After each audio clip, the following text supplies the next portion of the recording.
Hi, I'm Kevin Kraut. I'm Ogden Kraut's son. This is a book called Teachings of the Prophet Joseph Smith. It was compiled by Joseph Fielding Smith. And there's several different versions of this particular book. This one seems to be the most popular color in the popular book. One of the interesting things is my father used to call this the fifth standard work. I actually have his version of this book, and it's dog-eared and marked everywhere. And there's some interesting stories about this. One of the proofs of the Adam-God doctrine was that this particular book had information in it, and there were several places that kind of always hinted that Joseph kind of hinted about things in this. And one of them was in Teachings 190, page 190, and it talks about the three personages.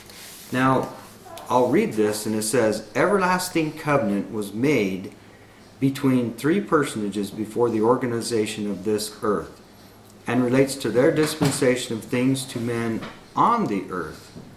These personages, according to Abraham's record, were called God the first, the Creator, God the second, the Redeemer, and God the third, the witness or testator." Now, what's interesting is when you look at this in detail, what this is trying to say is he's saying right here that these three personages before the organization of this earth, and relates to their dispensation of things to men on the earth. And so these gods, each one of these gods came to the earth in their dispensation of time. Well, the first one was the Creator, which was Adam. It says that he was the Creator. And the second, God the second, the Redeemer, which we know was Christ. And he was in the meridian, or in the middle of time. And then the last dispensation, or the last chance that a God could come, was the third, the witness or testator, which is, in our opinion, more than likely Joseph Smith. He was the one that came, he witnessed or testated of God the Father and Jesus Christ. And this is the last dispensation. Who better than the one who opened the last dispensation here on the earth? Now, that's always disputable, this whole who's the witness, who's the testator.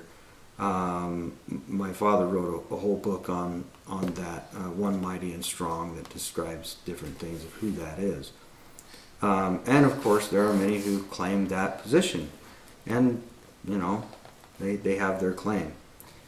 Now, the important part about this is that it talks about, or it explains here, that these are gods. These are beings who have made it on another world, or have gone through that mortality, and now they're coming back to this mortality, back to this earth. And this is the realm of gods, to come and help us out, to teach us, to witness, or to do as these men have done. And it's interesting to me that there's such a perfect union of how there's three gods, there's three on the dispensations of the earth, the first, the middle, the last. You know, everything kind of ties together in this whole union of how things work. And so this particular passage, if you look at it in detail, is saying that God the first, the Creator, that when Brigham Young said that Adam was our God, you know, this is Adam, the first man who was the Creator, and so this was proof of the Adam-God doctrine. Now, what was really fun about this book was that Dad went up to Joseph Fielding Smith one day, because Joseph Fielding Smith did not believe in the Adam-God doctrine. He just, you know, he had a whole different theory of that. And he says, "Now, did you know that Joseph had taught this in your book, and that you have it in there about the Adam-God doctrine?" And he goes, "Where? I don't want to know that." Dad pulled it out, read it to him, and he goes, "Oh no," you know. And so I guess he didn't quite edit that part out. And so there was more evidence for what the fundamentalist people believe in the Adam-God doctrine.